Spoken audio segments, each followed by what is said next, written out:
Infertility now affects 1 in 5 to 1 in 6 couples. Something has changed. A lot of things have changed in our environment, and we're not addressing it. Fertility Hmm. is like a sixth vital sign for overall health. If you were to consider like what is a truly optimized, healthy organism, it's one that can easily reproduce. If you cannot 100%. easily reproduce, male or female, if you have a regular menstrual cycle, or if you have an unhealthy sperm, something has fundamentally gone wrong with your metabolism, and you need to address it. Do you have 3 to 5 factors that are kind of universally working against people when it comes to fertility in the realm of lifestyle, environmental toxins, all of that? Just things that people can actually address today. Like all these systems are interrelated to each other. They can't really separate them out. What's good for your brain and what is good for your gut health and what's good for your mitochondria and what's good for your immune system and what is good for muscle growth. It's all the same thing. Like it's all the same thing. You can't. There's no such thing as a fertility diet, and that's oppositional to a muscle gain diet or a metabolic diet. It's all the same thing. Right. Eat your whole foods. Get your necessary supplementation in based on what you know your body actually needs,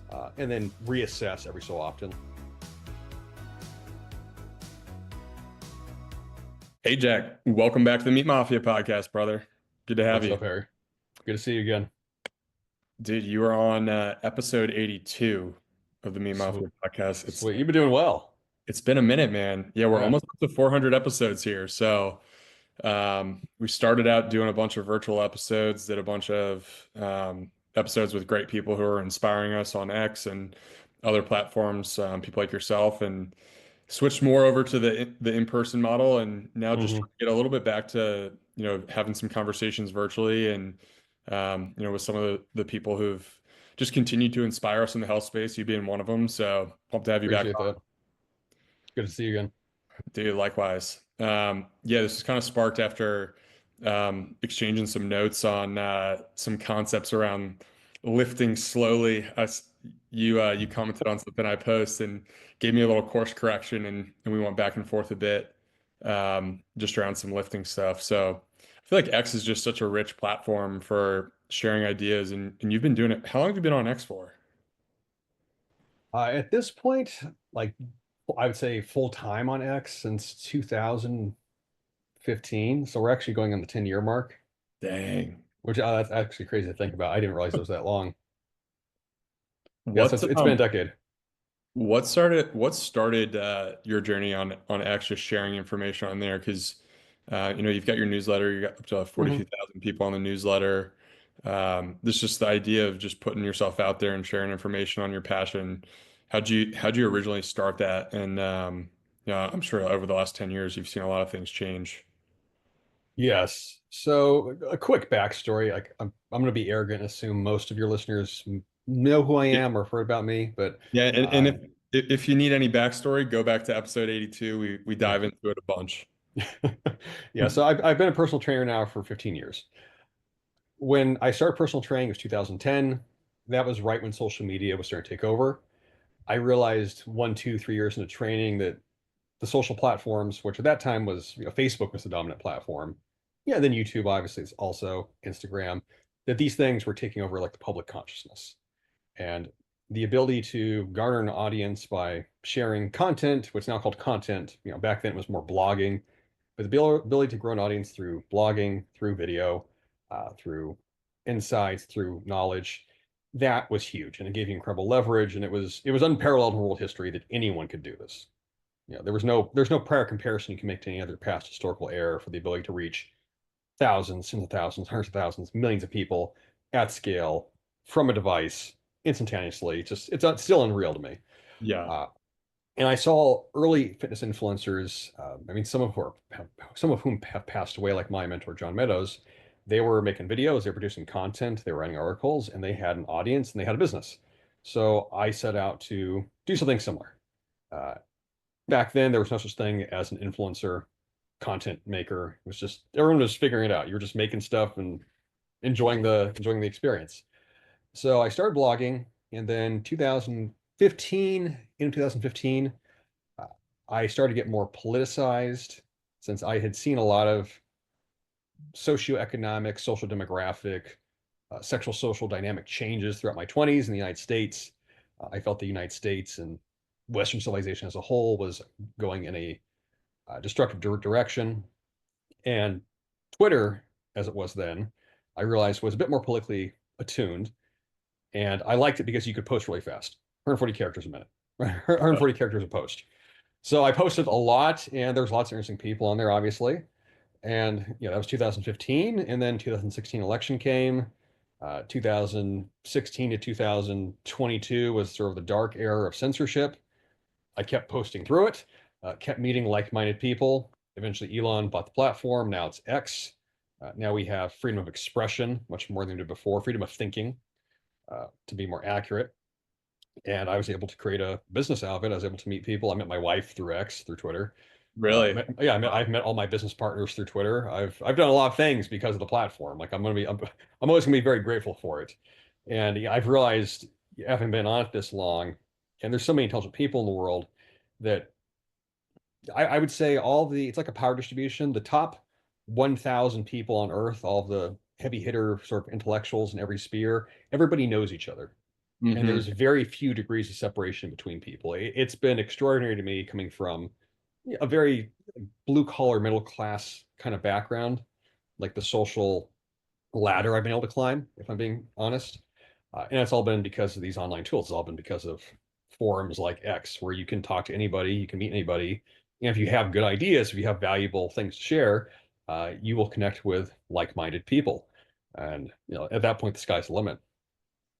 Totally. Yeah, it's one of my favorite aspects of X is that it feels like the most meritocratic platform that we have, where if you actually have good ideas, thoughts, and for the most part, you can't really dress up your tweets outside of good writing style.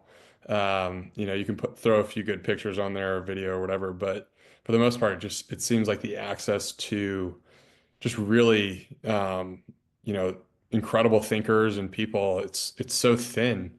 If you have a few good ideas and a few good posts that do well, like you really do have access to some of the sharpest minds out there. Absolutely. It's made me realize too that all the smart people in the world, they're all looking for someone else to learn from.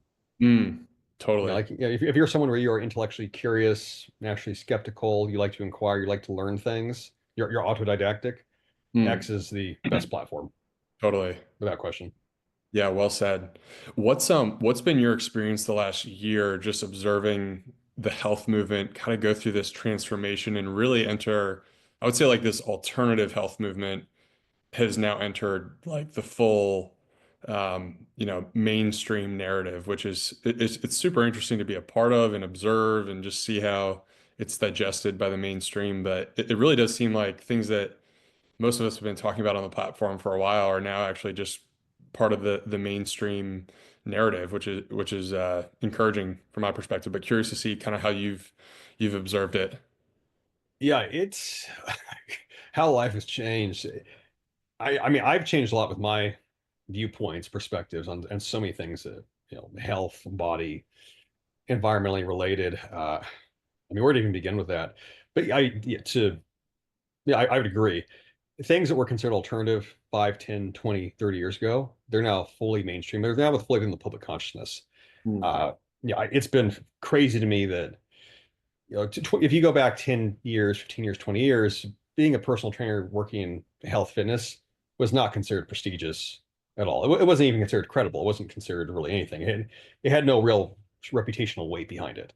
Mm. Um, and now, because of really the digital world, the internet, like the bros are in control, quite literally. Uh, and so much, you often you'll see me talk about bro science, but so many bro science alternative health concepts, which were dismissed and caused crazy, stuff from circadian rhythm to phototherapy to detoxification, environmental contaminants, food dyes, food additives, even things with like strength science and the science of hypertrophy and strength gain, muscle building. A lot of bro observations there, which I write about more in like my newsletter, my blog. But all of them have been proven correct, or at the very least directionally accurate. People have in fact been making true observations. And then I think what changed the most, or if the big catalyzer for that, like what changed so much in health that made people more health aware, it was COVID, because the whole world got shut down for a year, 2 years in some places. Everyone was at home. Everyone was going crazy. There, it was the final institutional pillar to fall. So, before COVID, there was lots of people that questioned the media, they questioned universities, they questioned, so-called intellectuals. COVID happened, then you have Fauci, you have this vaccine rollout with this completely untested vaccine, and everyone that took it, you're the experimental group. You have people who are losing 1 to 2 years of their life, like because of this basic medical tyranny and hysteria. And it, on a society-wide planetary scale, it made people question things, made people question everything, made them question the narrative, made them question their beliefs. Uh, and the level of information that was available, the level of analysis, where you had people who were obviously going against what was being said by the mainstream, it reached an insurmountable level. Hmm. Yeah, and at that point, the illusion broke down. Yeah, and the realization that the powers that be, those in charge, they didn't have our best interests in mind. These institutions, they didn't care about the health of the public. Hmm. Even medical tyranny itself, this idea that we can force you to behave a certain way, and we're going to exclude you from participation in society unless you get this vaccination. Uh, it broke people's minds in a good way, and it led people to alternative resources they normally wouldn't listen to, that normally didn't have legitimacy prior, uh, but now they became legitimized. And now we're at a point where RFK Jr. is not the health secretary, and we're going to investigate additives in food, and we're going to investigate the childhood vaccine schedule. We're going to investigate the effects of electromagnetic radiation. This is all stuff 5 years ago you've been called a crazy conspiracy theorist. Yeah, and now it's going to become part of public policy at the federal level, or federal inquiry. It's insane to think with the rate of change. Like, I never expected things to change this fast. I honestly didn't, but they have. Yeah, it's actually, I think from my standpoint, it feels like, I'm 31, but in my adult life, I don't really remember feeling this hopeful in terms of like actual changes being like feeling there's actually going to be change made at a policy level. It's just so just it seems like there's so much red tape that in the past things have just moved very slowly, and it's been, things just get held up in the political theater, and it doesn't feel like that is this what we're experiencing. Like, it doesn't feel like theater at all. It feels like there's actual change that's going to be happening, which um, yeah, I think there's an immense sense of hope within that. Yeah, the pessimism is gone. Yeah, that was one thing in the last 4 years, especially when Biden was in office. You can't, I don't know that you can truly ever quantify like social, emotional state of health. You can poll people like, how do you feel about the direction of the country? And maybe a lot of people think it's going in a negative direction. Yeah, definitely you can do that. But the pervasive pessimism, the vibe shift, like that, you can feel vibe shift. You can know that you can sense when people have a negative view of the future and how that affects all their decision making. And you can sense when people have a positive vision of the future and that affects their decision making. And the vibe shift the last really just couple of weeks, that's what was massive the last few months. And the resignation that existed before, that obesity has won, disease has won, this is just how it is now. That was the attitude for a long time. Now Totally. it's no longer the attitudes. And even though we have a lot of obstacles, obviously, like the American public is very sick. Yes, lots of people are overweight or obese, but these are solvable problems. Not everyone has to live this way. We don't have to live this way. We can change, and we shall. It might take time, but it's possible. We can do it. Yeah, absolutely, man. Amen to that. One of the things that I think is awesome about your message and the things that you're building and working on is you've kind of identified the canary in the coal mine, which is fertility, and honed in on that. I'd love to just hear a little bit more about when you started to really not shift your thinking, but start to be like, all right, I'm actually gonna address this problem and start Mhm. solving it, because it's massive, it's pervasive, it's societal level, existential problem where fertility is, you just hear about this kind of like constant story at this point. It almost seems like it's on repeat of guy girl get married, they try to start having a kid, and they end up struggling for a very long time, which I would say our grandparents' generation probably didn't didn't really have that problem at all. So I'm curious, just like when you started to gravitate towards that Mhm. and start to think about actually building solutions around it, which, kudos to you for that as well. Yeah, the fertility journey, it was unexpected. It wasn't something that I planned on doing. When I started as a personal trainer, it's like I don't have a technical background. I'm not a doctor, obviously. I'm a personal trainer. I'm a bro, as I like to say, both seriously and jokingly. I'm a bro. When I started personal training 15 years ago, I focused on muscle and strength gain. It's very simple. Muscle and strength gain is not complex, even though sometimes science makes it that way. It's not complex. If you get people stronger, if you build more lean body mass, if you improve their cardiovascular health, they will be healthier people. I didn't take the concept of environmental toxins or contaminants or detoxification seriously. At the time, no one else that I followed that I respected in the industry did. I thought it was bullshit, like a lot of people. Hmm. Metabolic health, like down to the mitochondrial biochemical level, I didn't focus on that too much. Yeah, that was not something I had formal education in. At the same time, it just seemed simple enough. Lift weights, do cardio, eat protein. I mean, and that by itself solves a lot of problems. I did that for a long time, and then over the years, I got more granular in my studies, and as I developed a better understanding of metabolic health, I realized that obviously there's more to health than just muscle, than just cardio, than just what you eat. There's a lot of other factors, circadian rhythm, environmental toxins. That those do play a big role. And then eventually that led me to fertility. I met my wife, but one time was my girlfriend. Um, we got married. We wanted to have kids. She had unexplained infertility from being on birth control Hmm. for a long time. She went off birth control. Menstrual cycle took a long time to come back. Took 2.5 years. We didn't get answers from regular doctors at all. Wow. Everyone told us the same thing. It was either go back on birth control, which made no sense because that's what caused the problem. And birth control I already had a very negative opinion of. Hmm. I thought I've birth control is fertility poison. Hmm. That's what I call it. Yes, some women can take it and they have no negative side effects. Sure. A lot of women take it and they have negative side effects. And the longer you are on birth control, the more likely you are to have long-term consequences from taking it. It takes a long time for the female body to restore itself back to hormonal balance. Hormone balancing is real for women. Uh, that's not women are not simple that way, where just you sort of snap back into normal, optimal hormonal metabolic function. Hmm. And so, my wife and I, we were going to physicians. We were not getting any answers. We were told to go back in birth control, which at that point I thought was this epistemologically bankrupt to even say that. The physician could say that with a straight face. These are all the things that make people not trust doctors, right? Yeah, The, totally. the thing that created the problem will fix the problem. That makes no sense at all. We also wanted to get pregnant. I was just absolutely disgusted. We got told to do IVF. Okay, IVF does work. IVF is a miracle technology.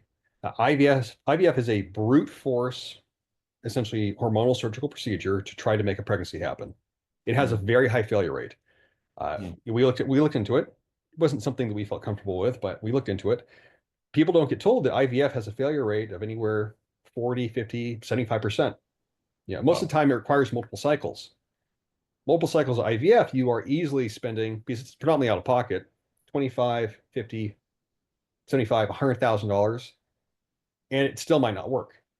And Wow. you'll meet lots of couples when you start going through this infertility experience and you're married, and it's something that only married couples go through, but you realize this does affect, if you look at the numbers, this affects tens of millions of people every year. Uh, you'll meet people that have gone through 4 or 5 cycles of IVF, multiple miscarriages, no pregnancy, and they Hmm. spent 100 plus grand. And at the same time, we were being told, well, IVF, okay, how does IVF solve the problem though? My wife has unexplained infertility, idiopathic infertility. What's wrong? Hmm. So there's a term in medicine like etiology, meaning essentially like the causality, line of causality for a disease. What are all the causes that contribute to this disease state developing? Like, can you actually define those clearly? And if we can define those, hopefully we can do the right set of investigations. We can solve the problem. Infertility, I realized, didn't have a defined etiology. There is no formal medical theory around infertility. Why does Hmm. infertility happen? We know that it does. We know that sometimes it's for very obvious reasons. Let's say you're a woman and you have like blocked fallopian tubes. Okay, like that's obstructive. That's very it's a structural issue. That's simple. But how come some women keep having unexplained miscarriages? How come they're unable to get pregnant after a year of trying? Uh, you don't really get answers. And then the way normal lab values work, you can have lots of symptoms. You can have multiple miscarriages. You could have been trying to get pregnant for 2 years. If your labs are within the very large range that is normal, you'll just get told you're fine. Hmm. And this is a common experience for anyone that's ever been frustrated with the medical system. Your labs look fine, you're fine. Labs look normal, you're fine. But as the patient, like something is wrong. There's something wrong in my body. I'm suffering from, whatever it might be suffering from, in this case, infertility. You can't tell me what's wrong. So we went through this for 2.5 years, and we started just going deeper and deeper into investigations as to why this could happen. And what I realized is that infertility, in many, many cases, I'd say the majority of the time, infertility is a metabolic disease. Hmm. The same conditions that contribute to diseases of metabolism, mitochondrial dysfunction, insulin resistance, hormone imbalance, environmental toxification, all those things also contribute to infertility. Or if not full-blown infertility, what is now called subfertility. And this Hmm. affects both women and men. It's not just a woman issue. Right. If you get into the world of infertility science, about 1/3 of cases are because of the woman, 1/3 of cases are because of the man, and then 1/3 of cases are oftentimes like a mix of both. Maybe it's one or the other. It's a 60-40, 50-50 parity. Hmm. For men, I had preached for a long time about testosterone levels declining. Testosterone levels have declined by 50% since 1970. The average testosterone levels today are half of what they were 4 or 5 decades ago. I had never looked into sperm count. It never occurred to me to, because I wasn't trying to have kids in my 20s. I wasn't thinking about it, right? Right. I looked into sperm count. The average sperm count across the entirety of planet Earth has declined 55% since 1970. Wow. So the average sperm count, if you go back 50 years, was about 100 million sperm approximate, like Hmm. in an average measure of ejaculation. The average today is 49 million. Now, historically, like if you were to go to an infertility doctor 30, 40 years ago, they would have told you that once you get around to 20 million sperm, you're going to start having fertility issues. Hmm. Now the average today is 49 million. And then the infertility range got lowered to accommodate the fact that there was a decline, similar to what was done to the testosterone range. Average testosterone levels at one time were considered to be, somewhere between, let's say, 500 to like 1200. Then as testosterone levels started to decline, the average started getting shifted lower and lower. And what's the result of that? You have guys who are hypogonadal with low testosterone being told they're normal. Your testosterone levels are normal. It's fine. Not a big deal. Doc, my testosterone level is 300. I'm 25 years old. It's the normal range. You're fine. The normal range is anywhere from 300 to 900 or 300 to 1,000. Wow. That's a 700-point swing, Yeah. a Right. 700-point spread. How does that make any sense that you could be at 300 and be normal, but then the top of the range is 1,000? Right. Same thing with female hormones. Same thing with female hormones. But yeah, so we went through this whole experience, and I'm realizing that the root of a lot of these infertility issues are dysfunctional mitochondria, because ovaries, egg cells, when women release an egg when they ovulate, have mitochondria in them. Sperm cells have mitochondria in them. If you get into the research and the data on people who are overweight and obese, very likely to have infertility or irregular menstrual cycles or PCOS. That's a huge growing problem. Same for the men. So, part of it's attributable to people being overweight. At the same time, there's also a lot of so-called unexplainable infertility where you have younger couples who are experiencing miscarriages, infertility, low sperm count, and they're not necessarily overweight or grossly unhealthy. And then that's what got me into sort of like the recent rants I've been having about environmental toxins. This stuff, people often think it's being pedantic or it's fear Hmm. mongering. Things about microplastics or parabens or bisphenol A or new car smell, or let's say the hormones in the water supply. These things are affecting us. Hmm. It doesn't make sense that sperm counts have declined by 55%, testosterone's declined by 55%. Infertility now affects 1 in 5 to 1 in 6 couples. Something has changed. A lot of things have changed in our environment, and we're not addressing it.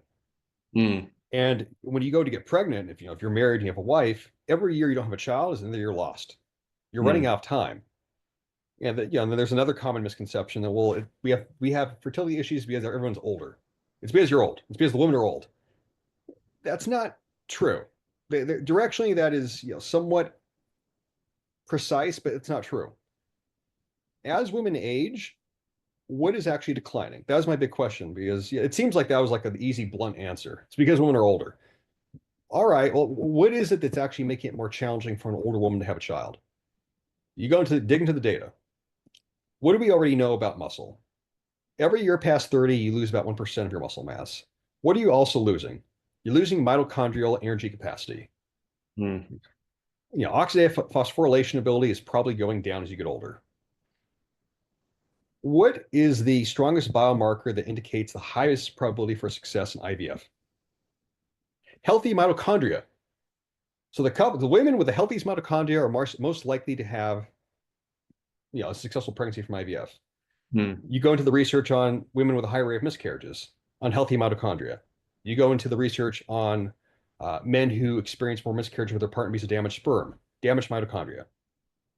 So, yeah, not to say that mitochondria is the answer, but again, it just made me realize, like, it all started to crystallize. Your metabolic mitochondrial health, that is what is affecting your fertility. Fertility Hmm. is like a sixth vital sign Hmm. for overall health. If you were to consider like what is a truly optimized healthy organism, it's one that can easily reproduce. Yeah, If you cannot 100%. easily reproduce, male or female, if you have a regular menstrual cycle, if you have an healthy sperm, something has fundamentally gone wrong with your metabolism, and you need to address it. Hmm. This is why I've been telling guys get a semen analysis. Like, because Hmm. that's the next question. Like, well, what do you do about this? How do you find out? Get a semen analysis done. Get a testosterone panel. Find out what your fertility status is now. Is if you wait until you're married and then you wait until a year of trying to have a baby, and then you're getting told, let's say whatever, it's 3 or 4 years from now, you're getting told a year and a half into it, hey, like we've been trying to have a kid for 16 months, we haven't had one. What's wrong? You'll get measured. Your doctor might take an interest in it. They'll tell you to go to fertility clinic. Maybe they'll tell you to do IVF. You're not going to get any deep investigations, most likely. Hmm.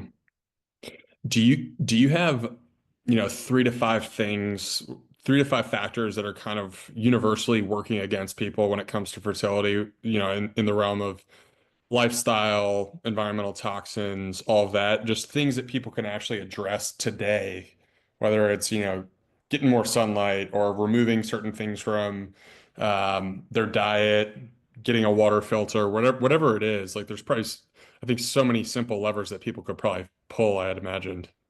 Oh yeah, there's a whole bunch of like very simple, I'd say, relatively easy or straightforward levers. Um, Number one, if you are overweight, obese, you absolutely need to address that. Hmm. Just without it doesn't need like a deep scientific analysis. If you are overweight or obese, your body is in a constant state of oxidative stress. Body fat is hormonally active tissue. If you're a woman, you're probably going to have irregular menstrual cycles. You are far more likely to have miscarriages, like without question. You need to lose body fat. Same thing for men. For men, one of the things I learned that was surprising me, sperm are extremely sensitive to stress. Hmm. So like we have this idea that man, you're a man, you can get a woman pregnant at any age. You could be 70, you're still, firing off swimmers. At this point in time, it's probably not so much the case. Sperm actually get made on a 50 to 70 day cycle. So the Hmm. sperm that you have available today to ejaculate, they started being made 2.5 months out. Hmm. It's not like they're made from 0 to 100 within 24 hours. It actually takes like an 8 to 9 to 10 week cycle. It takes some time. So if you're a man today and you wanted to, let's say replenish your sperm supply and have a whole new set of super healthy sperm, give yourself at least 3 to 4 months to do that. But so to go back to answer the question though, so yeah, obviously losing weight, losing body fat, I'd say that's number one. Number two, circadian rhythm and sleep. So Hmm. this is already a big one for testosterone. If you get insufficient sleep, your testosterone levels can be cut in half. There is no excuse for getting less than like 6.5, 7 hours a night. If you're getting 5 hours or less, or your sleep schedule is all screwed up, and you haven't seen a dawn in years, you haven't gone to bed or past you haven't gone to bed before midnight in years, you need to address that Hmm. because sleep and circadian rhythm and mitochondrial function all intertwine. And how quickly would that lack of sleep show up in someone's blood work if they were to, say leading up to their blood panel, they're working hard late into the night for whatever reason and, maybe getting less sleep than they usually would. Would that show up in someone's blood panel? That'll show up within days. Days. Wow. Yeah, that's not something like you could argue you might have one night you can get away with that where you're Hmm. blood work the next morning would still be normal-ish, maybe. But like within days, it's going to affect you. Yeah, I mean, this is the thing with the for guys, for anyone that works super late or they have like this fucked up sleep pattern, Yep. you don't get away with it. Mm, It's not something where you can just sort of bounce back. It will, yeah, it takes you can start screwing up your metabolic health within a few days. It will take you like a week or two to reset yourself. The whole time that you're in that sleep deprived state, you're just in sort of a damaged, dysfunctional state. mm. There's no getting around that. There's nothing that makes up for that you can do. Right. Right. So metabolic health from the standpoint of losing body fat, sleep, Body composition, yeah, sleep, absolutely. circadian rhythm, you said. Yeah, circadian rhythm, uh, nutrition. So this is a big one. Nutrition matters obviously hugely. For fertility, it's not so much about macros. So like the bro answer is like you need protein, fat, carbohydrates. Yeah, you do. You need all those things. We could, that's pretty basic. Micronutrients play a huge role in fertility. Uh, more than people think. So it's not really about the macros, it's about the micros. So like if it fits your macros, if it fits your micros, that's what you want to focus on. Mm, Magnesium, zinc, B vitamins, selenium. Like you need more than the RDA recommendation for these things. You want to sort of hypersaturate your body, especially for women or for men, or if you have, let's say, low sperm count, or you have like an irregular menstrual cycle, or you have some issues with your fertility. You want to go into a nutrient replenished state for a long period of time to get your body what it needs. And this is something that our company does. We do much deeper dive investigations into like actual nutrient deficiencies and subsequent dysfunctions with like functional blood analysis, mm. and a few other tests. But like the basic answer is you want to hypersaturate your body with nutrients. So yeah, just getting enough protein, just getting enough fat, carbs. That's not going to be quite enough. Like you Mm, really want to focus on the nutrient density of your food. mm. Yeah, it seems like that's something that our corner of Twitter and our corner of the internet is acutely aware of, but the nutrient density conversation seems like it's like about to take off. Just around, and I honestly think it comes back to a conversation that we've been having a decent amount on the podcast, which is just soil quality. And, a lot of our farming practices have basically just extracted a lot of nutrients out of the soil. And that has subsequently led to a lot of the animals that we're eating, or, just if you're following a standard American diet, you're probably eating a lot more processed foods, which is a lot more Hmm.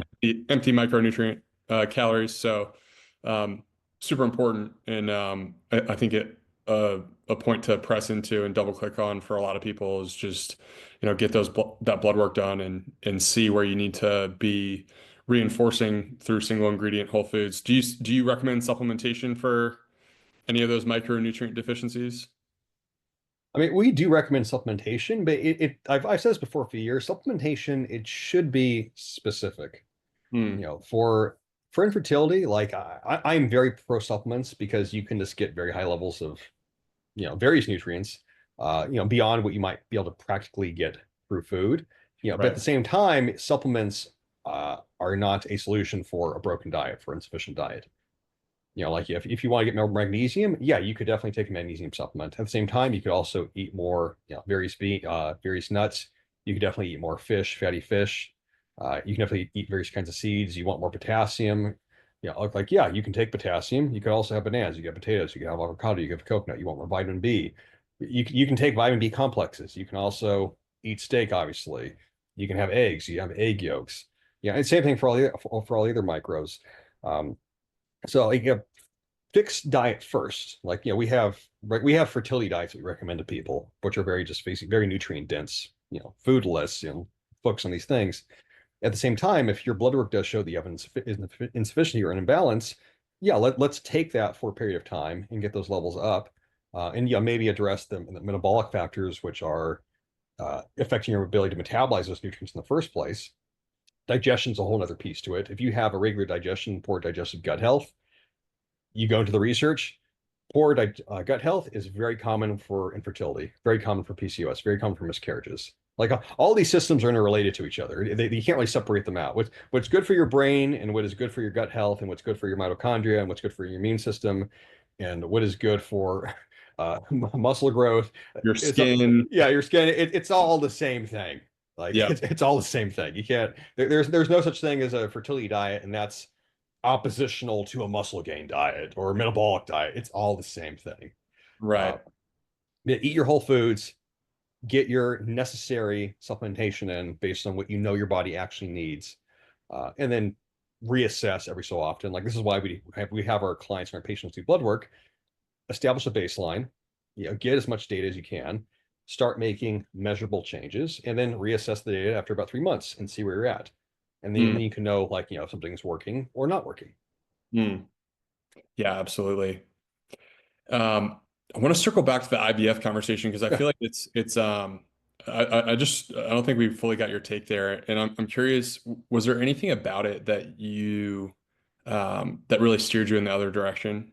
In terms of just like side effects, health risks, things like that? Or was it just more so like this is an expensive bet to make? So, I mean, the conversation around IVF, this is always a tension-filled one. You always have to acknowledge there's a religious argument that IVF, because you are creating or trying to create human embryos, that those are essentially entrapped souls and they are sitting in stasis essentially. And then you're implanting one, and the other ones maybe you're saving them cryogenically. So you have a human soul in stasis for forever that's trapped in time, or they get destroyed, and now you've killed unborn children. Hmm. Uh, and if that is your theological religious belief, I won't argue against it. Like I believe you. Yeah. Understand why that makes people uncomfortable. It made us uncomfortable. The other argument that's made, and this is made by, it just kind of depends on who your religious authority figure is. In the Jewish community, like Orthodox Jews tend to be very negative, anti-IVF. Certainly, a lot of Catholics are as well. But then you can also find rabbis. Sometimes you can find priests. You can find people where their argument is that a woman who has never had a child, it is as if she is dead while she is alive. So she is like in a living death, because for a woman to truly express herself to the fullest extent of God's grace on this earth, she should have children. The purpose of a woman is to be able to carry a soul, and that by denying her that, she is living as if she was dead. And so IVF is really like a miracle for these women because it enables them to have children. And in that sense, like, yeah, it is a miracle. It does allow many couples to have children that would not have otherwise. With some of my best friends, they've had multiple children through IVF because they were not able to conceive naturally.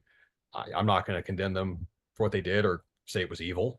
They have Hmm. children. They're good people. Yeah. They have a pure heart. Like they want to have a child, and they did. Or in some cases, multiple children. So I mean, what I would tell people is that's a conversation you'd have with God. Hmm. But with Ferta, we're not an IVF company. We don't explicitly market ourselves to religious communities, but we are obviously available to people. We're not an IVF company. We want to help people conceive naturally. Our Hmm. goal is to help you avoid having IVF. And we do that through assessing your fertility status, both the man and the woman, and having an honest conversation with you. For the majority of people, their fertility status or fertility health is very improvable. It can be changed through lifestyle, through supplementation, through diet, through very concrete changes in stress and your environmental exposure to toxins. There's lots of things you can do. Uh, in some cases, there's nothing you might be able to do. Maybe you are one of those edge cases where you have essentially an incurable fertility condition, and you'll need assisted reproductive technology of some kind. Maybe Hmm. you're a man and you have azoospermia, you have almost no sperm count at all, but maybe you can go into the testicles, you can do an extraction, you can get some sperm. At that point, you're going to have to do IVF. Maybe that is a route for you. Or maybe it's a treatable condition and you actually can get your sperm count up. It's just very low, and it's just making these necessary changes, and following various protocols. But our belief is that most couples can heal their body naturally. They can restore their fertility naturally. And even if you can't do that, you can still get yourself into a healthy metabolic state to increase the probability of success for an IVF situation. Hmm. Do you do you think that there's a spiritual component to this conversation? You mentioned stress earlier, and I think like, for the most part, I think, spiritual practice and spiritual disciplines can help in the realm of stress on a fairly practical level. But do you think there's, something to lean into there in terms of what you guys are doing with Ferta? There is a spiritual component. I mean, this is This is a personal religious belief, but our position, my position is that the greatest thing you can do in life if you want to have a kingdom on earth is to have children, to have Mm. as many children as possible, and that to have children that you are responsible for, that you raise. That is a both a biological and moral and divine duty. Uh, Now, the spiritual component to fertility, like couples wanting to get pregnant, you, and this sounds perhaps simple, but it needs to be said. You have to believe that your body is capable of having a child. Especially on the female side, women are very sensitive to stress. More Mhm. even than men. Women are very sensitive to stress. It's a very common story in the infertility community where couples will go through all kinds of treatments. They'll try various protocols, they'll try IVF, they'll try ART, they'll try ICSI, they'll try different procedures. The IVF fails, all these things fail, and then they're finally able to have a kid naturally after they essentially have a conversation with God, Mm. let go of the expectations, de-stress, especially the wife is able to de-stress herself and just sort of stop, like the mental maelstrom, and then they get pregnant. Hmm. Now, obviously, that's not something there's no prescription there. Yeah. I can't say right now, like if you're a woman listening to this, just give it to God and it will happen for you. I wish it was that basic. Like there might be a lot of things you need to do. Like I don't think it'll be that simple, but there is a strong spiritual component that you want to be in a loving relationship. You want to be married. You want to be with somebody. They're 100% there. They are there for you, and you're there for them. And you both believe in each other, and you believe you have the capacity to have children and bring them into this world, and to heal if you're struggling with infertility. And that has to be something that you give yourself to, that you embrace. Uh, I think for a lot of women, because we've been raised for many, many decades at this point with like anti-mother rhetoric, Mm. or parenthood itself has been very demonized, especially like having kids young. Even or especially for women, like the idea of like being a mom has been very stigmatized. There's this reluctance to embrace the identity of motherhood, Mm. and like how much does it impact your fertility? Again, maybe it does, maybe it doesn't. Right. Obviously, there's always women that they get pregnant on accident, right? Like that. We wish it was that happened to everybody. You get pregnant the first time you try, Yeah. great. But a lot of women don't. And I think that on an energetic level, not being willing to be a mother and having reluctance around that energetically makes you less likely to get pregnant. Mm. I can't quantify that. I can't add measurement to it, even though I'd like to, but it does. Yeah. Yeah. It speaks to something that, I feel like you said it well. It's like it sounds really rudimentary to say it, but like you have to believe before some of these health changes happen. I think about Brett, who, co-hosts the show. Mhm. He healed himself of ulcerative colitis through dietary changes, and none of that would have happened if he had just kind of not thought that it was possible. And I think that the same thing is true for all different sorts of health related topics. There needs to be an underlying belief that there's the capacity to change, and I think that's rooted in our faith and our spiritual health. It is. I would say that the most powerful form of medicine is belief. It's the Mm. human mind. Now, if you combine that with action, you can probably get the outcome you want. You can probably heal yourself. Yeah, When we talk about belief, if we were talking about if this was a sports podcast and we're talking about the psychology of being a winner, yeah, this would be a repetitive. It'd be a repetitive cliche conversation. To believe you're a winner, you have to have supreme self-confidence. You have to envision yourself winning. You have to have an indomitable mindset. You have to practice resiliency. Like that's, yeah, like that's nothing new. yeah, You could find that message in a dozen, 100, 1,000 books. The importance of confidence and almost being having delusional sense of achievement. Like 100%. There's no I don't think interesting discussion to be had there. Fertility, though, well, yeah, then we can make it super scientific. But is there a spiritual belief component to fertility? Yeah, there is, yeah. without question. Yeah, absolutely. You had mentioned more of like kind of the cultural dynamics of, masculinity and femininity. I'm curious just to get a little bit of your take on that as well, just kind of like stepping into that role of creating a family. How have you navigated that? And any commentary just kind of on just in general, like stepping into those roles as a new parent, you know, your wife now, you know, embracing her femininity, wanting to be a mother, ways that you guys have supported each other. I think all that stuff is really important when it comes to starting a family, but also just kind of, you know, the health of an overall relationship. Yeah, so with masculinity and femininity, yeah, I'll preface by saying like I had very good parents growing up. My parents are awesome. Mom's awesome, dad's awesome. I had awesome role models. I always knew I wanted to be a dad. It wasn't something that I had reluctance around or uh, when I was younger, very often for a lot of young people, like they can never imagine themselves being like a father or a mother. Yeah, or I don't think I want to have kids. That's very common. Like antinatalism is very common. Common. That was never my attitude. I never had an antinatalist attitude. I never thought that there were too many people in the world. I didn't buy into the progressive bullshit. Like, how could you bring a child into this society? Like that's all just fucking woke garbage. Human beings have been having children since the dawn of time. We had children through the plague of Justinian. We had children through the Black Plague. We had children when the Mongolian hordes were invading. People are always having kids. The purpose of life is to create more life. Biologically, divinely, purpose of life is to create more life. I don't brook any fucking argument about that. We'll stop. Yeah, just fuck your arguments to the contrary. I don't care. So I knew that I want to have kids. And when you're younger as a man, oftentimes that can be hard to imagine. For most men, their big struggle when they're young, or a lot of men, is getting female attention, having sex, and then hopefully if you're healthy, you're well adjusted, you're socially normal, you realize that sex is actually very easy to get. Female attention is easy to get. That's not hard. It's fun. You get girls. Maybe you get a lot of girls. Good for you. What comes next?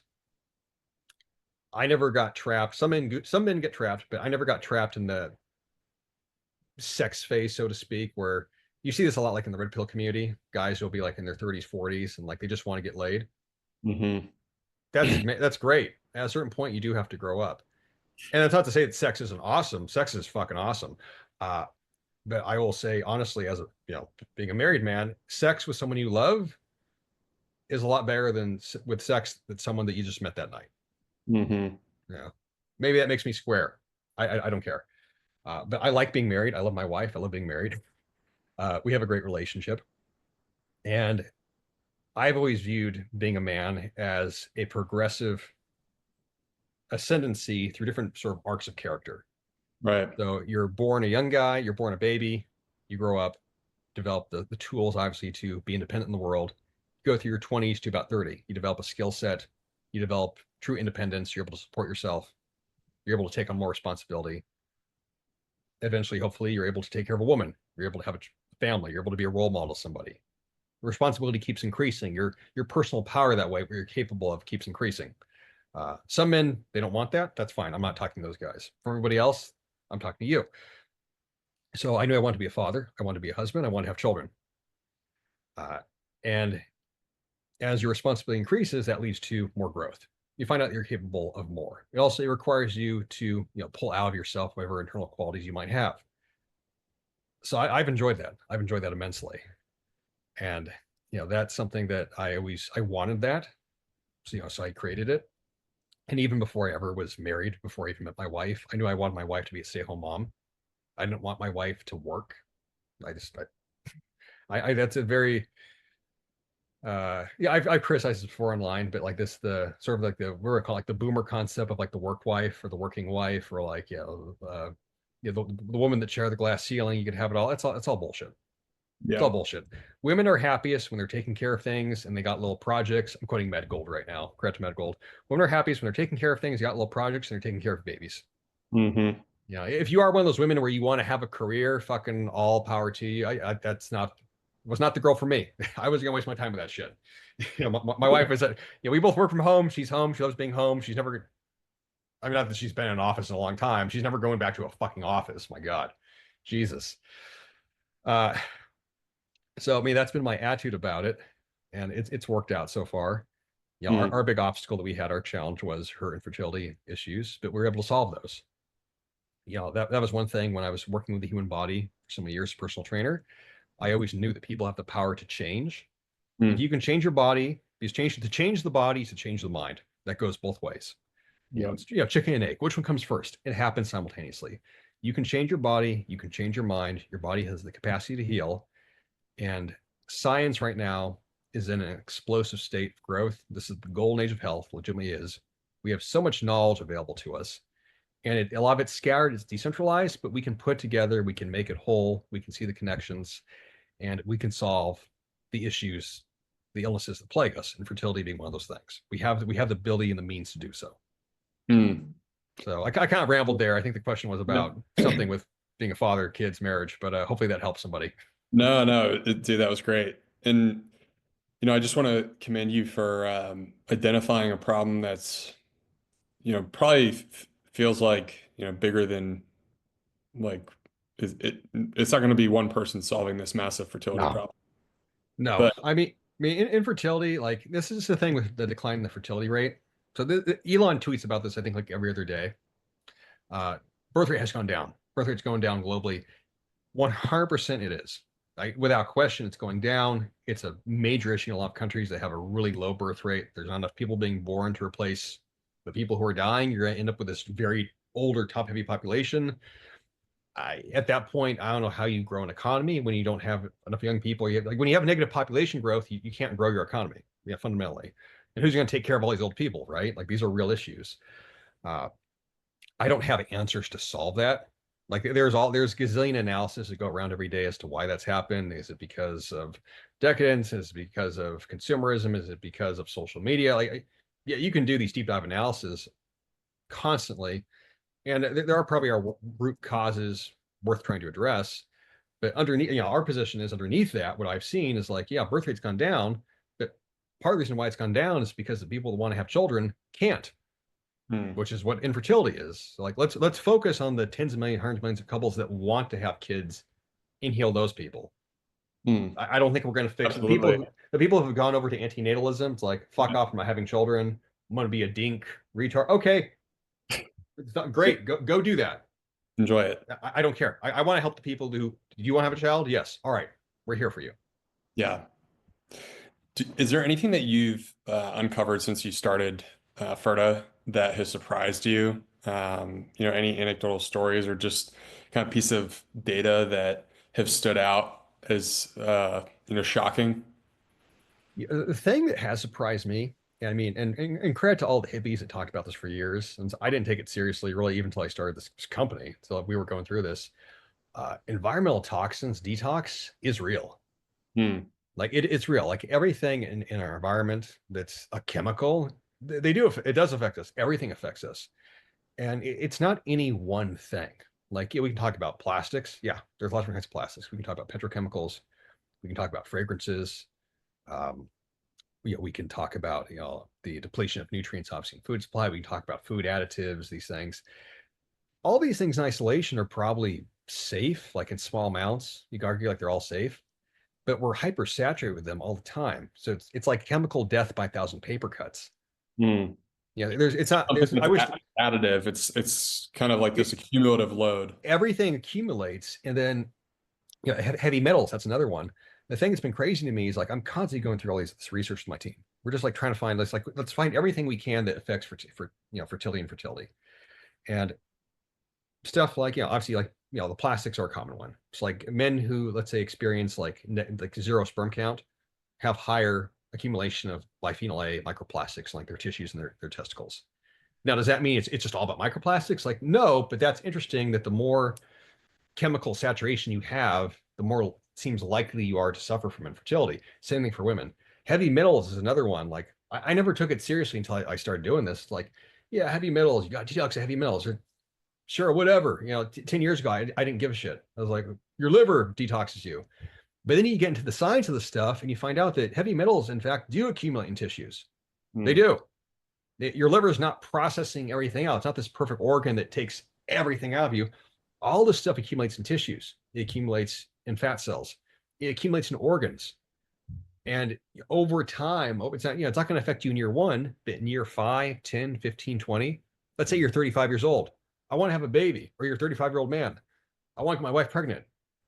You've been try for a year. Oh, what's wrong? You'll get a semen analysis. Hey, your sperm count's 11 million. What? This happens to like I talk about this all the time. This happens to millions of men, and they don't know until they're in it. Well, Mm, shit, what was that from? I'm like, I tell all the guys, all our clients, patients now, like, guess what? You're getting blood tests and heavy metal testing. You're getting all this shit done, and it's probably going to find things, and you're yeah. probably going to have to detox. What Mm, does detox mean? Detox means that your body does in fact have the capacity to pull these endocrine disruptors out of its tissues to some extent, and you can excrete them, you can piss them out, you can sweat them out, obviously. You can use blood donation to get them out. There are tools we have available. Detoxification is a real thing. You can also support obviously your liver health, but your liver actually can't do it all on its own. Maybe it could 50, 60, 100 years ago. But today, with everything that's hitting us all different times, the electromagnetic frequencies are another one. You go into the mm, research, like, does that really make a fucking difference? Yeah, it does. Like put your iPhone next to your balls for a couple days, and then let's see your fucking sperm production. I mm, guarantee you, it's all going to be damaged. How do we mm, know that? Because every research paper that's been done on testicular function and electromagnetic frequency shows the exact same thing happening. mm, So it's like, yeah, for myself, like not that I ever did. I always carry my phone in my hand. I never put my phone in my pocket ever. mm. Yeah, it never quite felt right to me to like have it close to my body. Yeah. I was right, 100% validated. But all this stuff adds up. It's all these small things that all add up.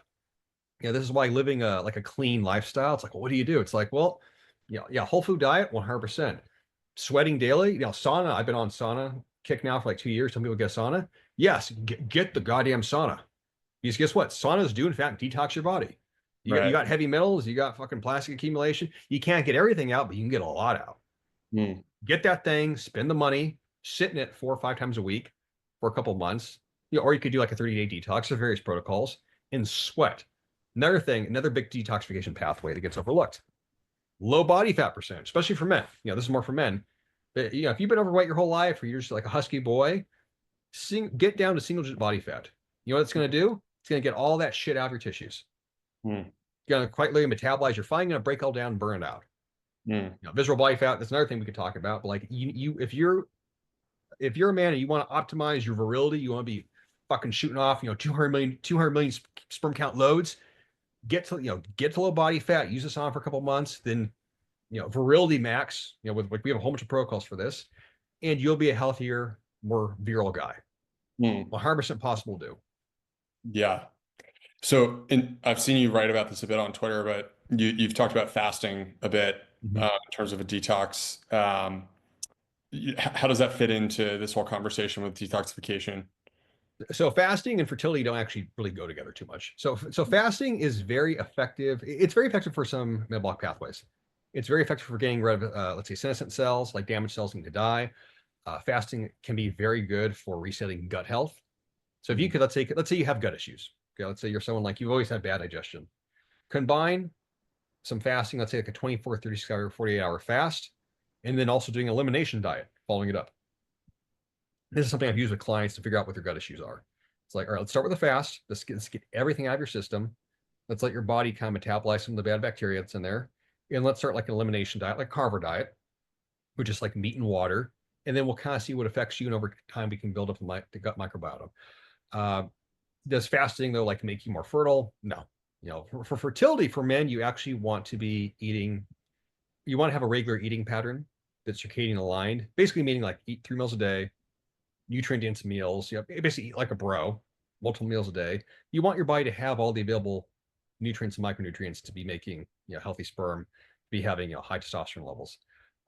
Fasting is excellent for fat loss. Yeah, very good for autophagy, but as a fertility protocol doesn't really factor in. mm. Yeah, makes sense. Anything else on the detox subject that, you mentioned a 30-day detox protocol. There's obviously environmental factors, but if someone was looking to do a detox, do you have maybe just a few pieces of advice and if you have like a protocol specifically, we can link it in the show notes here. But yeah, would love to just kind of get your thoughts generally. You mentioned the sauna, you mentioned a sweat. Any foods that are, detoxifying that you would recommend? Yeah, so let's do the sauna detox first. So sauna detox. So this is a question I get asked like a lot. Like, so you do like a regular sauna, or do you like like infrared? Like, regular saunas are way hotter.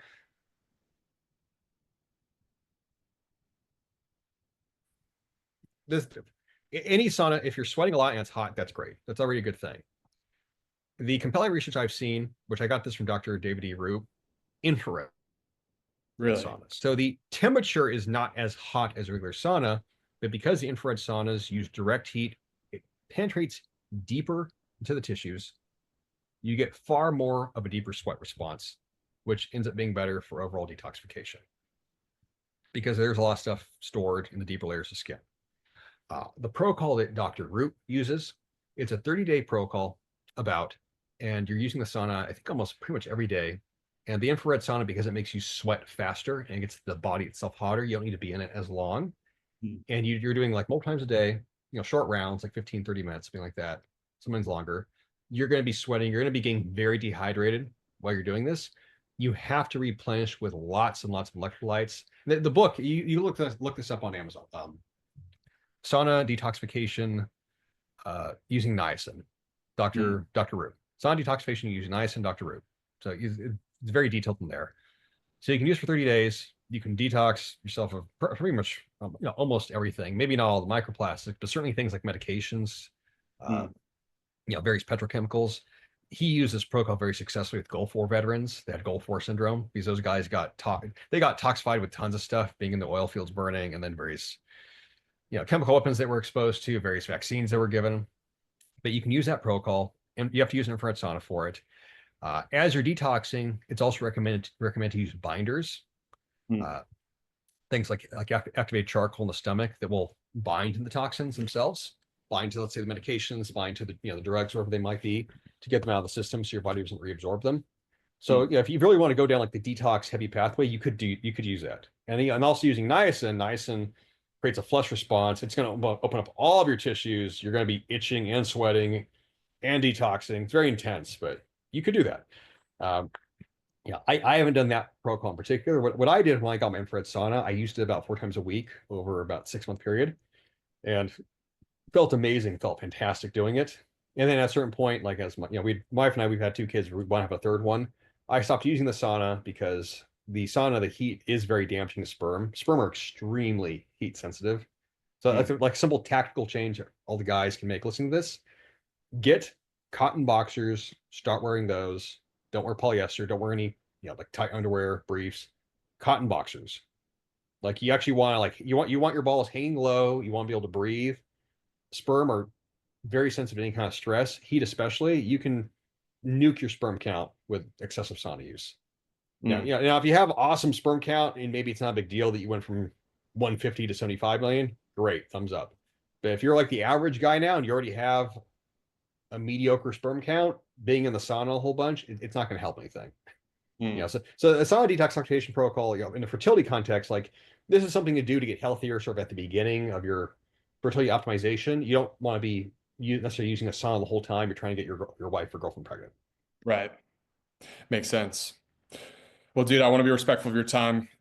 This has been an amazing conversation. Love all the stuff you're putting out there, especially around this topic of fertility. It's incredibly important. So just want to thank you for all the work that you're doing. And if you wouldn't mind just letting the audience know where they can find more information on you and all the things you're talking about, that'd be great. Yeah. So obviously I'm on X, AJ_Cortes is my profile. I have a newsletter that you can sign up through my website, cortes.site, sign up for the newsletter.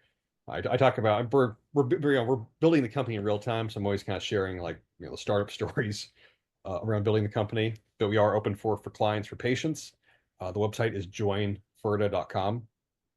So we, if you're interested, obviously, in what we do, you can book a call there. We, can talk to you, figure out if you're like a good fit, if we were able to help you, and you can become a client that way. Awesome. Well, thank you again. Appreciate it. And till next time, brother, we're gonna have to do this in person now that you're in Austin. Yeah. Appreciate it.